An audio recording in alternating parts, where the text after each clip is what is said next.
As always, I want to start the pod with some thank yous on some reach outs that I've had over the last couple of weeks. Again, I've been astonished and taken aback by the amount of people that have reached out and given me feedback and re-engaged with me after a long time. Complete mixture of people. So, really thanks to Gary, Jules, Ben over at Infinitive, Shankar, Josh, Russ.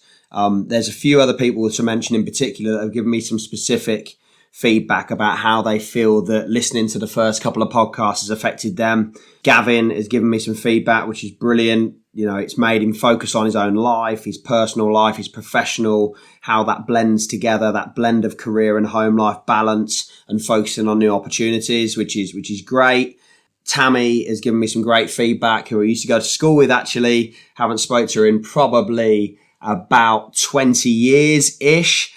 She believes that I can change the business for the better. She likes the attitude and positive nature of the podcast. It's making her strive to do better. It's also making her look at what she's doing at the moment and how she's affecting people and how people affect individuals is very, very powerful. Her outlook in life. And also she had a perception that leaders don't care what happens to staff at a different level in a business, and that my mindset is different.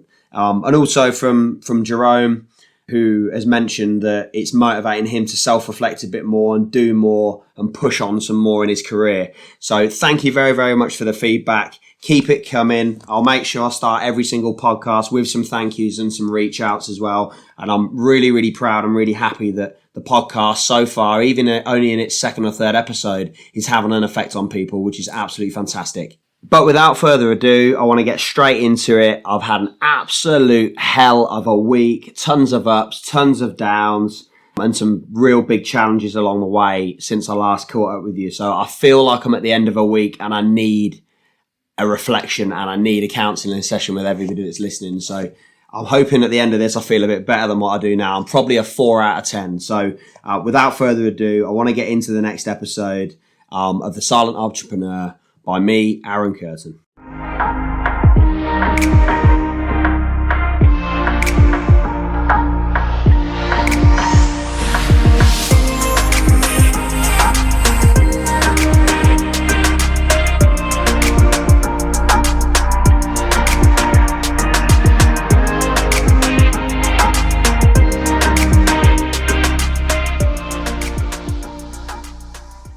So the first thing I wrote in my pad is holiday. So some of you may or may not know, had a getaway for 4 or 5 days with my partner Sophie to Tenerife recently. Had a lovely time, nice to chill and relax and reflect on some stuff. 4.5 hours there, 4.5 hours back on a plane. So I made sure I spent my time using that effectively. May have got a bit drunk on the way there, but definitely not on the way back, as you do. And there's one thing that really hit me on one day at the beach. So we're at the beach in Tenerife and there was a group of kids playing in front of us, making some noise. So I couldn't really chill out because they were shouting and screaming and loads of different things.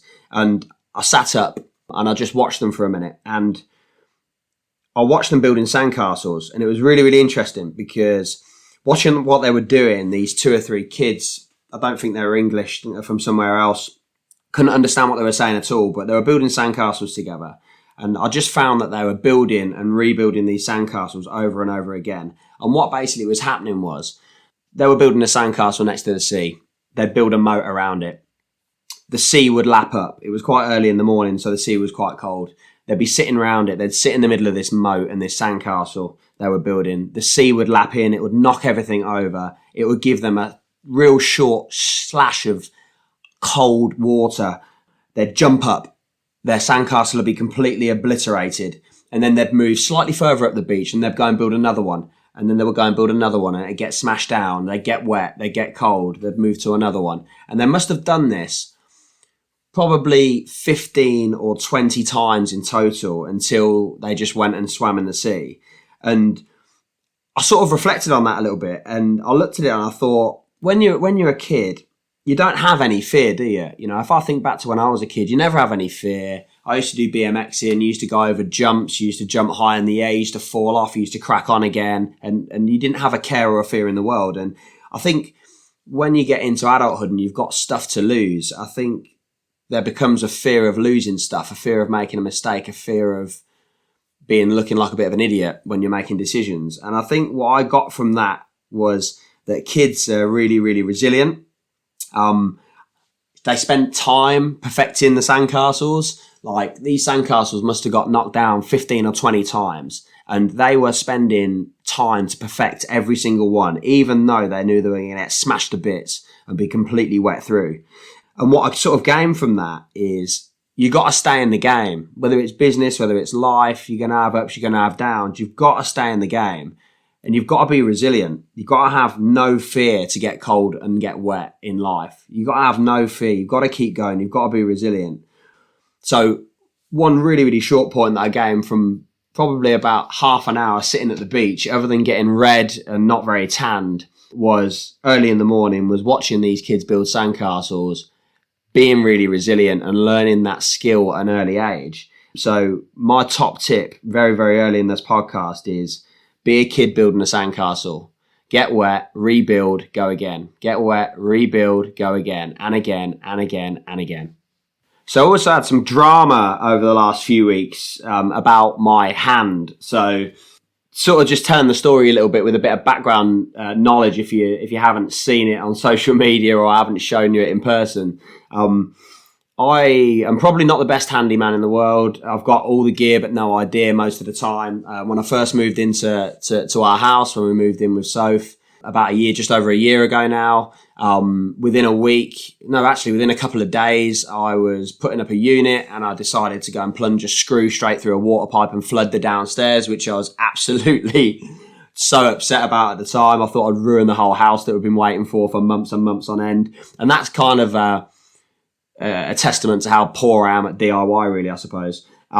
But she lets me do it anyway. But in terms of my hand, I injured my hand and shoved scissors into my hand accidentally, which burst an artery. And it was spurting up in the air, blood for a good 20 minutes, half an hour, 2-3 inches in the air. It didn't actually hurt, but it was just, there's so much blood coming out and it was a bit of a panic, really, to be quite honest. It was going absolutely everywhere. And I was stripping this wire away from me with some sharp scissors and I got caught on some plastic and I couldn't get through the plastic with the scissors. So stupidly, and for all you handymen out there and all you tradesmen out there who probably think that I'm a bit of an idiot, but stupidly not thinking about it, I just turned the scissors towards me, shoved them down the wire and was just trying to push down, and I pushed down too far. It got through the plastic and just plunged straight into my hand, pulled it straight out and it was bleeding everywhere. Advice from my family was, listen, you need to go A&E now. I had a tie around my wrist. I was holding it in the air for about half an hour to try and let it stop. I had a towel around it. It didn't hurt at any point. It was just bleeding everywhere. So I wanted to sort of just settle myself down, take some deep breaths and just stop the bleeding, really. My daughter had a dance performance at Derngate in Northampton, which we've been waiting for months and months and months. And I've never, ever missed one of her performances. In all the time she's been doing it. She's 16 in November. She's been dancing since she was 18 months old, and I've never once missed a performance. So I really wanted to get this stopped because the performance was starting in about an hour and a half. I was meant to drive there, pick my parents up to go and watch her dance in a show. So I desperately tried to stop the blood. We put loads of things over it. We put about 3 plasters, 6 stera strips, a bandage, and then some tape over it. I thought it had stopped. I put my hand down past my sort of head and heart level and it started going again. So we had another half an hour of calming the bleeding down. And really, in reality, I should have just gone to A&E. I ended up strapping it up and going to watch her dance performance with my hand on my shoulder, looking like a bit of an idiot. But I was glad I did. She did a fantastic job. Super proud of her. One of the best performances I'd seen. And I'm really, really glad that I didn't miss it. But it stopped bleeding after that. So I ended up trying to play football the next day. It started to bleed again. So I thought, this is ridiculous. I'm being stupid. Advice from my family was, you are being stupid. For once, listen to us. I've not got a habit of listening to my family all the time. I'm quite independent. I want to do what I want to do. And my mum and parents and my brother and my partner were like, look, it's going to get infected. You're stupid. You need to go to A&E. So at that point, I didn't know that I burst an artery, by the way. If I'd have known that, I'd have gone straight down probably day one. But anyway, I went down to A&E and managed to get patched up, glued up, and over the next sort of week and a half, it got massively infected. The pictures are awful. It was black and brown going down my arm, and it was covering fingertips all the way down to the bottom of my, probably about 2 or 3 centimeters past my wrist. And I couldn't hold anything. It was filling up with blood and was clearly still sort of bleeding underneath the skin. So I had sort of 2-3 trips to A&E, doctors, plastic surgeon, minor injuries at the hospital.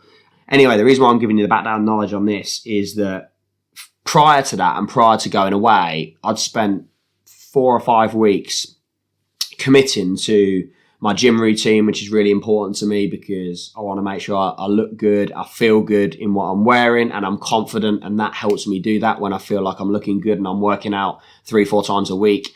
I did a new routine. I bought new kit for the garage where I work out.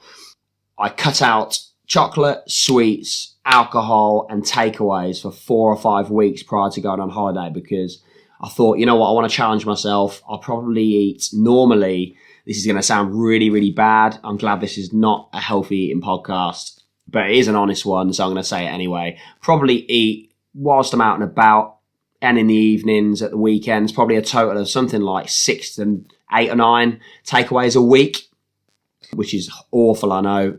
Spend a load of money doing it, probably eating really unhealthy food, pizzas, KFCs, McDonald's, etc., whatever's convenient. Probably drink a couple of times a week, which I wanted to knock on the head. And I'll probably go through, me and my partner, I'm dropping her in it now as well, probably go through a couple of bags of sweets and chocolate a night. And you didn't hear that wrong. I mean, a night. So quite a lot, really. And I thought, you know what? I want to be in control of that. And I want to prove to myself that I can eat sensibly and I can look good for the holiday and I can sort of turn that on. So I spent weeks and weeks, no takeaways, no drink, no alcohol, no chocolate, no sweets. And for me, that was a massive test because I used to eat so much of it. And it's not a bad thing, I quite like eating it. I've got a bad diet, but I work out and try and keep a good balance. So I don't want to clean eat for the rest of my life because I don't enjoy it. I enjoy eating and I enjoy having a drink every now and again, the same as every normal person does, really. But why I'm telling you about that and about my hand is because the hand happened probably about a week and a half before the holiday, 2 weeks before the holiday. So actually, I think it was a bit more than that. I think it was about 2.5, 3 weeks before the holiday. So I couldn't do anything with my hand. I went into the garage. Anything that got my blood pumping around my body was sending pains going down into my hand. My hand was filling up with blood. It was impossible for me to play football, go running, do any weights in the garage, pull, push, anything at all. And coming from being on my 28th week at that point of doing 3 to 4 of my exercises every single week and not missing a session, it was a huge setback for me. And I felt like I'd worked so hard to clean eat, clean drink, and be working out, pretty much half of a year to get to a point where I could go on holiday and feel great. And the hand happened 3 weeks prior. And you might be thinking, do you know what? It's only 3 weeks. How's that going to make you feel? But psychologically, and anybody that's gone to the gym knows this. And I'm sure if you're honest with yourself, you can relate to this. Even if you've not been to the gym for a year, you look at yourself in the mirror and you think, do you know what? I've looked better. I don't like that. That's not going to fill me with much confidence going out into the wide world. As soon as you go and do one gym session, you feel 10 times, 20 times better, and you actually view yourself completely different. I know a lot of people do it with clothes. As soon as you buy a new item of clothing, you put it on, you feel so much better than you did. But actually, you're the same person. You're just wearing a slightly different item of clothing. You've only done one gym session. That's actually going to have zero effect probably on, or 0.0001% effect on your body and the way you look. But psychologically, it has an effect on the way you feel and the way you see yourself, which, in my opinion, is the important thing in terms of how you feel, how confident you are. So getting me set back and going out of my gym routine for 3 weeks prior to going on holiday was a huge setback for me. And it really, really did my head in because playing football, doing a bit of running once a week, going to training where I can with the Sands team, working out 4 times a week, that is an outlet for me to get up at 5:30 in the morning, go and do a workout, go walk the dog and go to work and get on with my day, or log on and go and work from home and get on with my day, or go to a meeting. So it threw me out of that routine of getting up early. It had a huge knock-on effect to how I felt. And it really felt like it held me back a little bit. So training, workouts, running, football. I couldn't do any of it. I couldn't even walk the dog or run up and down the stairs too fast because it got my blood pumping too much and really was tremendously painful on my hand. So what I sort of learned from that is the adaptation, and in terms of what I was started to do, I couldn't even text with my left hand, and I don't text with my right. I'm right-handed, but I don't text with my right. I text with my left. So I've actually found there was small adaptations that I had to do to get through that period in my own head and in my way that I went about my work and my personal life. I found like I was sending voice notes to everybody because it was easier for me to hold a button down than press a load of keys. And I'm sure quite a lot of people probably got very annoyed that I kept voice noting them all the time rather than just texting them or calling them. But I was doing voice notes all the time. I was making phone calls rather than sending emails that I couldn't put together because I only had one hand to do it, and it would take me forever and a day to go and do it. I think it's important to deal with the setbacks, reset, refocus. And the one big thing that I learned from that over and above that really, really annoying 3 weeks prior to going away, the one big takeaway that I had from all of that is that I should listen to my family more. That's the big takeaway for me. I've never really listened to my family too much. My mum's never told me to take a risk, but I always wanted to take a risk. My brother's quite conservative, whereas I'm a bit more of a risk taker. And I'm not saying any of those examples are wrong or right, but everybody is different and they're inclined to go and do their own thing. And I'm absolutely always been somebody that has done their own thing and rarely listen to advice and just go and crack on myself and see what happens. So the one bit of advice that I'll give you on that, and the one takeaway that I have, is to listen to my family more. When shit gets real and things get serious, listen to your family. So the next element that I want to talk about that I wrote down was relating to wins, and all I've wrote down on my pad here is wins and gestures and emotional orgasms. Sounds a bit weird, right? Yep, you've tuned into the right podcast. Wins, gestures and emotional orgasms. So what I mean by that is, and I've wrote down a couple of things underneath this as well, just to talk about, is from the negative that I had in the last podcast of losing somebody out of my business that I had a super strong friendship with and I massively respected. And from that low point, and if you listen to the last podcast, for me, it was done correctly. It was the right thing for both parties, but it was a definite low point for me. So from going there weeks ago to actually looking at some of the things that we've done as a business, and I've done personally, and people have done for me and the company in the last few weeks, has been a complete revelation, really. We've had some of our biggest, well, actually, I say some of our biggest wins. As a business, we've had our first £500,000 value contract come on board with us that was signed up by Tom with Guru on a brand new product, which is absolutely fantastic.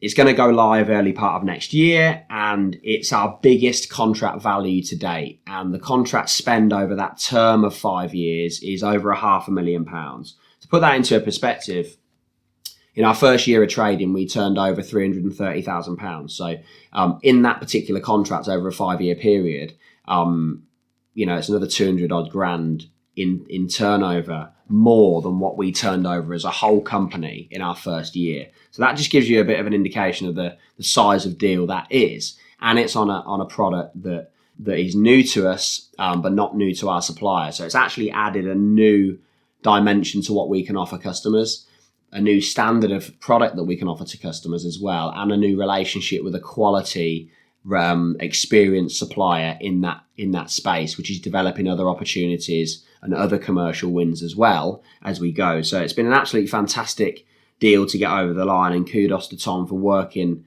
very, very hard over the last 6 to 8 months to make that deal happen. And it's a real deal that makes a difference to our company and how we move forward and how aggressively we move forward as well. And if you just said to me, I've always been a positive person. I've always wanted to, since I was 24, 25, wanted to start my own business in this arena. But even me at the start of when we started this company, when we started it on an absolute shoestring with money from my brother and help from my sister, I didn't dream of even at that point, dream of large contracts like that coming on board with us. I always had confidence that we could do a great job. I always had confidence that we would serve customers really well. We would look after staff. We would do a brilliant job with what we have. But it seems so far-fetched and so far away for us to look at contracts that were going to be £1 million, £2 million, £500,000 in revenue. But we've hit a milestone. And it's a great milestone. And now we want to look at when our next £1 million contract is going to come in. So that's good. That's been a massive win. I also landed a deal that I've been working on for 3 years. And I think the work that's been put into that, the relationship that I now have personally with that individual and that business is really strong. And, I want to deal with that business forever and a day until this business closes in God knows when. So I'm really, really happy with that one. And again, I think, look, 3 years in this industry, perseverance, endurance, resilience, taking those knockbacks, coming again, learning, doing better next time.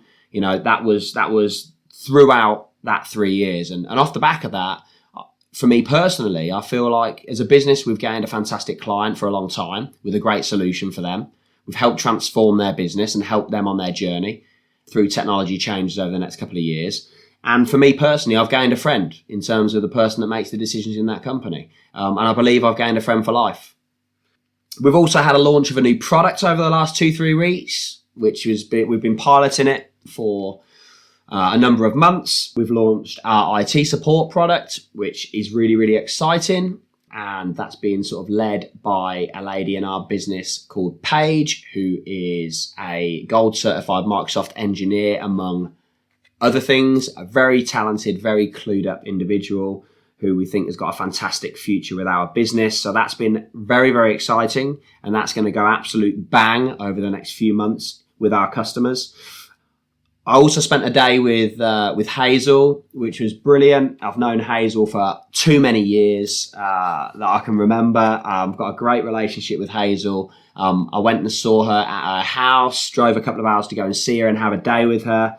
I want to make sure I do that every single month. Jay is Hazel's partner, is a fantastic guy. Love them both dearly. Had a fantastic day and was taken aback really when she presented me with a new diary, which she put some thought into researching in terms of what it had in it and some of the content. So I thought that was really, really good. And I really wanted to mention that because this what I wrote on the page at the start of this topic was wins and gestures. And I think that's a really thoughtful gesture. And I think going back on some of one of the elements that I ended with the last podcast, which is doing simple things like saying thank you and well done and good job and nice work.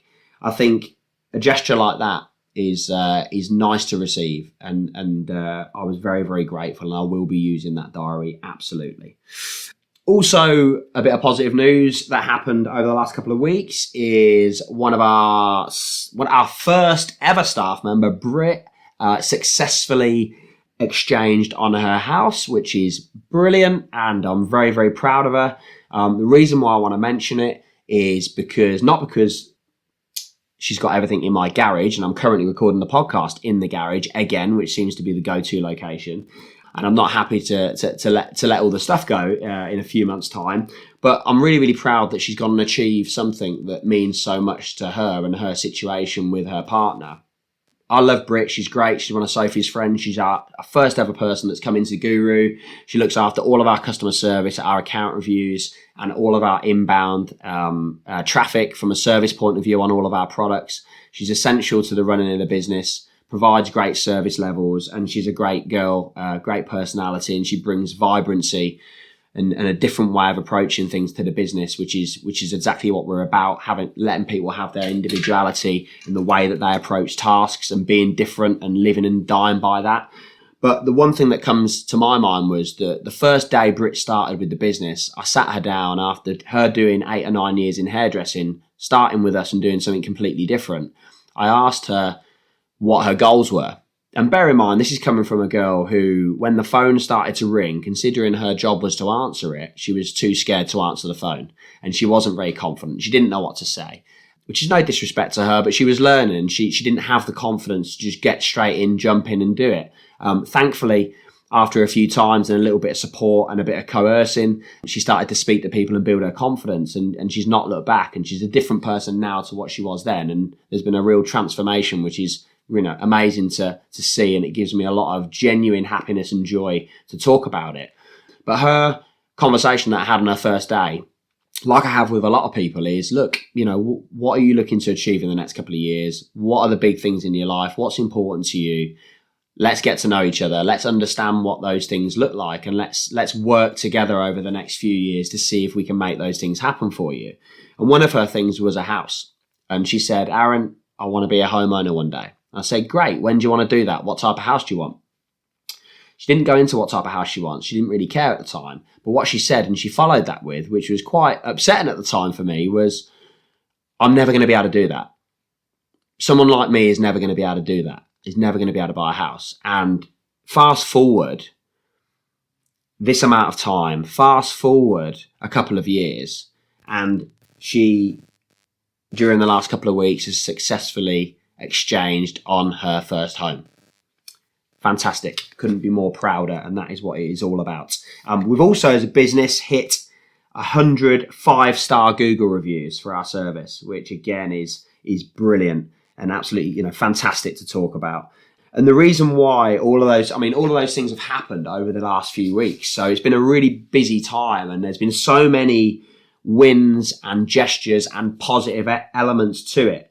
And the reason why I talk about emotional orgasms is because when the deal for £500,000 in revenue came in, when I found out that Brit exchanged on her house, when I received that diary gesture from Hazel, when we launched our new product into the marketplace, when we signed up our first couple of customers on that new product, when we hit 100 Google reviews, all of those elements are just mini positive but tremendously euphoric positives in my life.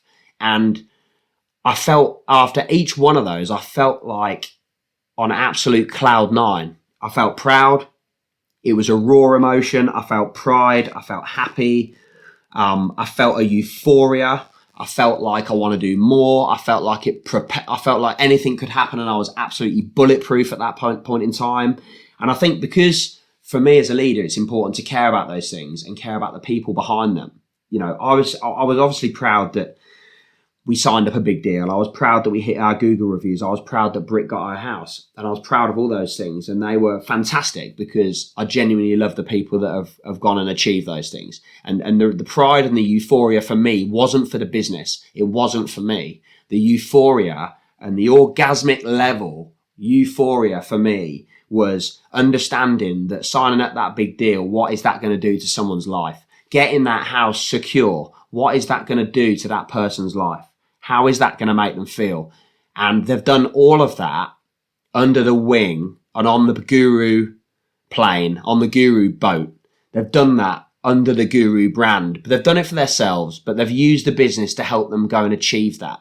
That is exactly one of the 3 main reasons, if not the biggest reason, of the reason why we started this business in the first place. And to actually see that happen in front of your eyes and see the euphoria and the happiness in those people and the sense of achievement was brilliant. And if I could bottle that and sell it, I'd be a very, very rich man, and I'd take a bit of that every single morning.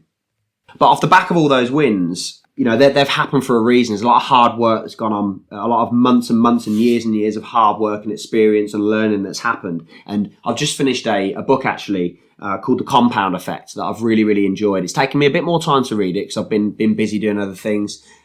But the Compound Effect book has been great, and I really do recommend it. And the reason why I want to mention it is because we've just spoken about a lot of achievements that have happened with the business, and a lot of achievements that have happened with me personally, other people personally that are connected with the company, friends and family. But those things don't just happen overnight, and you can't snap your fingers and change your life. You can't snap your fingers and buy a house. You can't snap your fingers and go and sign up a deal for £500,000 in revenue. You can't snap your fingers and get to 100 Google reviews, 5-star. You can't do that overnight. It's a lot of work and consistency over a long period of time with a lot of effort and teamwork to be able to get to that point. So the 3 main takeaways that I've had from that Compound Effect book, just to explain actually what it's all about, is compound effect is the effect that changing very, very small things on a consistent basis has. And if you can sustain that and keep doing that consistently, day in, day out, that makes the big changes in your life. It's not a snap your fingers, change your life scenario. It takes time, it takes consistency, it takes routine, and it takes doing and changing things, consistently every single day. So there's 3 main points that I've sort of taken from that book. Number 1 is it's pay attention to the small things. Keep progressing every single day in a small way, day in, day out. Make sure what you're doing every single day is sustainable, and make sure it's building a small amount of momentum every single day to move forward, whether it be your life, how you feel, or whether it be your business. Number 2, the next thing that I've wrote down here is to, and I've found this work really, really well with me actually, and I definitely try this if you're listening to the pod, and empower friends and family and colleagues and peers to try this as well, is physically, and it's important you do this, physically write down on a bit of paper. Don't write it anywhere else. Don't think about it. Don't pretend you're going to go and do it another time. Physically stop the pod now, go and get a bit of paper, right? Write down, restart the pod and write down all of the behaviors and attributes needed to go and achieve your goals and what you want to achieve. When you write them down, see if you can take 2 or 3 of those attributes and behaviors and see if you can apply them within your normal daily, weekly, monthly structure, whether it be work or whether it be personal or whether it be a mixture of both. One thing to consider here is you've got to be honest about those behaviors and attributes. If you're not honest, they're not going to be accurate and they're not going to work for you. And you've got to understand that you're responsible for your actions. So just by writing them down is the first step, but it doesn't do anything. It highlights those behaviors and those attributes needed to achieve that goal. In order to go and actually make that turn into reality and start moving closer to that goal, making those small, subtle changes every single day and start to apply those behaviors and attributes that you need to go and achieve that goal and be responsible for those actions. Get yourself in a good routine. Be consistent. Can you ask yourself, can you sustain this plan every single day? I mean, I have a plan on a weekly basis, a monthly basis, and a daily basis. When I look at my plan, I look at it a week in advance. So I look at it and think, right, okay, maybe next Thursday I've got too much on. Maybe I need to rejig it. Maybe that's not sustainable. Maybe I can't do that for a long period of time. Maybe I need to move things and change things up a little bit. So you need to understand when you've got that kind of written down, you start to apply those things and you become responsible and consistent, it will start to develop a routine. Can you sustain that routine? Is it sustainable? If it's not sustainable, you won't stick to it. You'll do it for a month and then it'll peter away. You'll do it for a week and then it'll peter away. What the compound effect is all about is over time, breaking through barriers, pushing those limits and obstacles, but by doing it by changing subtle things and becoming consistent and in a routine and sustaining that routine over a long period of time. And that's the last element there. It's get uncomfortable, embrace your challenges, push through limits, push through obstacles, push away from the comfort zone. And you'll find it easier to do that if you break it down. You'll find it easier to do that if you don't just snap your fingers and think you can do it. I use a lot of sporting analogies. You can't just not train and turn up on a football pitch and run around for 90 minutes the same as somebody that's been training for a year. You can't just get underneath a bench press and bench press 120 kilos if you haven't lifted anything in the last 12 months, unless you're super strong. You can't sustain it. What you need to do, you need to up your weight every now and again. You need to start small. You need to start building it up. You need to start incrementing that weight on a daily, weekly, monthly basis. You need to be consistent. You need to get into your routine and you need to sustain it for maybe 4 to 6 months. And then maybe you'll be strong enough to go and month 6, maybe you'll go and push that 120 kilos, or maybe you'll go and run around for 90 minutes and you won't be blown out your backside. But it's important to understand that. And the other elements that I've taken from that book as well, making sure you're making your own choices, make sure that you've got habits coming through with your routines. That will help you drive momentum. That will help when you've got momentum and you're feeling confident and you're feeling good.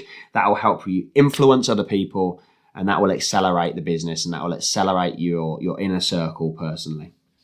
A couple of quotes that I thought were quite good from the book as well. You will never change your life until you change something you do daily. Success is in your daily routine. And one other quote that I quite like from the book is small, smart choices plus consistency plus time equals amazing and radical results. Enough said about that.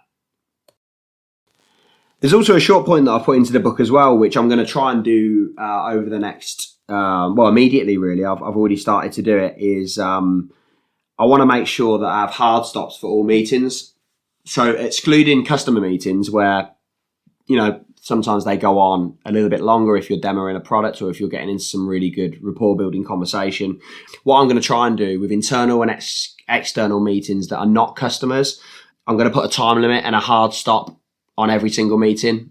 I've done it 3-4 times. I've met those hard stops and been really disciplined and consistent with them. I haven't always been in the past when I've tried to adopt this method, but it seems to be working over the last sort of week or so. It's meant that I can fit more stuff in. It means I can go from task to task. It means that sometimes I'm having a half an hour meeting, and whereas I may, before have had maybe an hour long meeting or a 45-minute meeting, it means that I can get more done and I'm more efficient. So why don't you try it? Hard stops for all meetings. And it's key at the start of the meeting is to say, look, we're here for half an hour. I need to be out of this meeting by 10:30. That is the hard stop. I've got something else that I need to do, or I've got another meeting to go into. So you have half an hour, or you have 10 minutes, or you have an hour. What I've found the benefits of that are so far is that the individuals or teams or people that you're meeting with are more efficient. They get to the point quicker. You have the debate about the point. You can agree things a lot easier and a lot quicker when people are a little bit more direct, less fluff, more conversation, more action, more initiative. And also it means that I can get more done and I'm more efficient, which makes me feel good and I'm more productive as a leader. So really small point, but I've wrote it in my notepad anyway. Try hard stops for all meetings. So boxing fan or not boxing fan, most people probably watched the AJ fight against Usyk. And the reason why I want to bring this up is I've seen some parallels really with that fight and the conversation that I've had over the last couple of weeks with a couple of people internally and externally and some customers as well regarding egos in business. Now, some people think having an ego in business works for you. Some people, think it works against you. I'll be interested in some feedback on that. So send me a message. My mobile number is 0754 750 700. Ping me a WhatsApp, give me a call. I'll be interested in understanding whether you think an ego works for or against you. But the reason why I mentioned the AJ and Usyk fight, I'm not a boxing fan, by the way, so there might be some facts that I'll give you here that are not right. But like I said, it's not a sports podcast. It's an honest one. So if I get it wrong, then I apologize. And I'm not a boxing specialist. But for me, I felt like AJ went into that fight thinking he was going to win. I think it's important to be confident, but I think that he has a tremendously big ego. And I think that's shown in that fight because I don't think AJ is a particularly good boxer. He had size on his side. He had reach on his side. He had weight on his side, but he didn't use any of those things. And Usyk outboxed him completely. And even when he was 6, 7, 8, 9 rounds and he was behind in the fight, he still tried to outbox Usyk. Sometimes you've got to play to your strengths. And I think in my opinion, the one thing that stopped him stopping outboxing someone that's a better boxer than you, sometimes you've got to change things up. Sometimes you've got to plow in. You've got to start fighting properly. You've got to start using your weight, shoving the opponent around, taking control and playing not always by the rules and playing a bit dirty and using that strength and size advantage. You've got to use what you have. And he's got all those things, but he got bullied by Usyk, a smaller guy that was a better boxer than him. And I think the one thing that I mentioned here around egos is I think Anthony Joshua's ego was too big and he didn't feel like he wanted to stop trying to outbox Usyk. He tried to outbox somebody that he couldn't outbox because the other guy was better, whereas he should have just done what he needed to do to win. And that's what I mentioned in terms of egos, whether it be personal or whether it be in business. One question that I've got is, can you build a personal brand with an ego? Can you build it without an ego? Will it work? Can you be content? For that, how can you be content in your own life if you over-egg your own importance? I don't get that. Surely, if you're over-exaggerating and over-egging your own importance, how can you ever be content? It's an interesting point if you think about it. For me, to keep my ego in check, it's important to be equal to everybody. And in my business life, in my family, I'm just Arran. At home, I'm Dad. I'm a partner to Sophie. I'm just Arran. That's it. To my friends, I'm Arran. That's it. There's no job titles there. There's no hierarchy. There's no nothing. There's no ego. I'm just a guy that goes down the pub for a pint with his friends, or I'm a guy that goes out for a bite to eat, or I'm a guy at home that's cooking the dinner.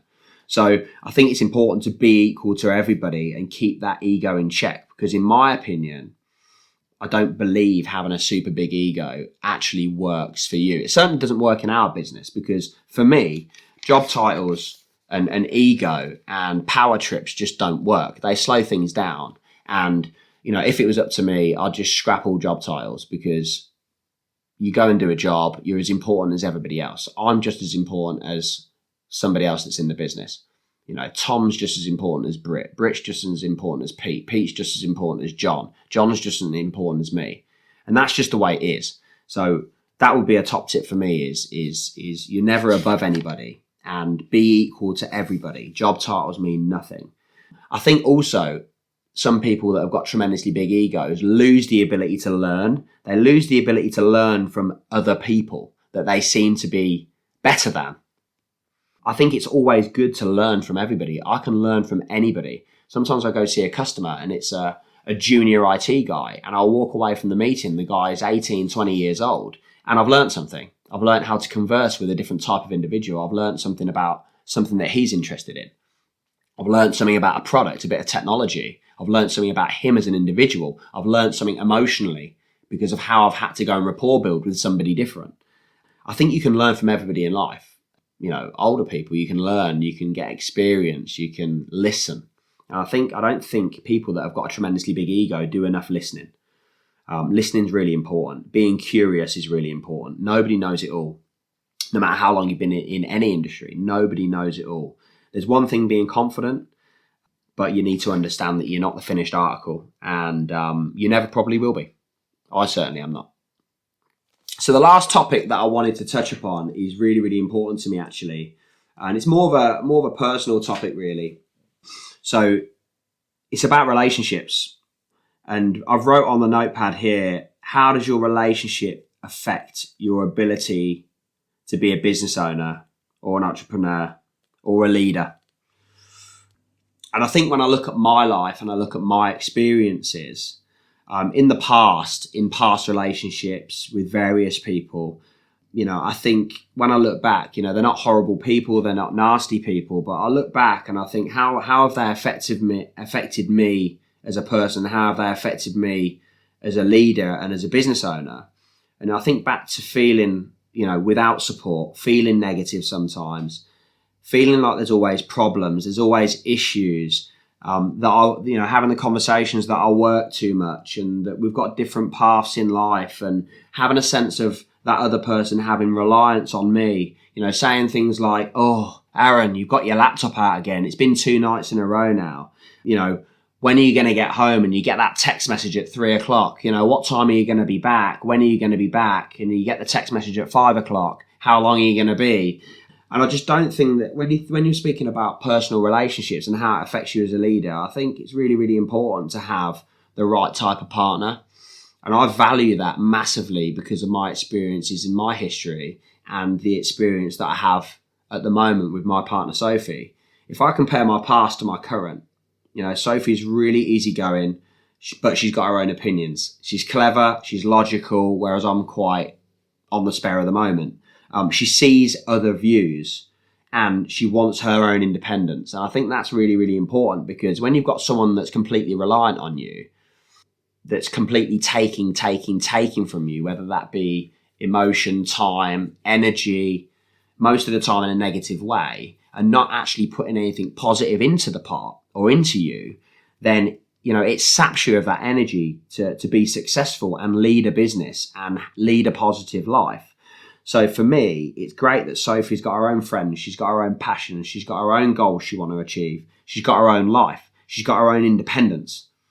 What she also does for me is she sees other views. Sometimes she doesn't agree with me, and she says it in a way that doesn't get my back up. She says it in a way that gets me thinking, which means that I may or may not see things from a different point of view and challenges things in a positive way, which I think is really, really important. So I think to have that balance, in my experience, is really important. And I don't think you can be happy, truly happy in life, even if you are working 100% of the time. I just don't think you can be 100% happy in life unless you've got that balance. And for me, I always strived when I was younger of finding what they call the, in quotes, work-life balance. In my opinion, for me, I don't think there is a work-life balance. It's a life balance. If I choose to work longer one day, then I choose to work longer one day. If I choose to spend a day at home and not work, then I choose to spend a day at home. If I want to go and spend some time with the kids and then go into work, then I'll go and do that. If I want to go and drive 5 hours for an appointment and 5 hours back and stop over, then that's my choice. And I think that it's really, really important if you're successful and if you are starting a business, it is so unpredictable.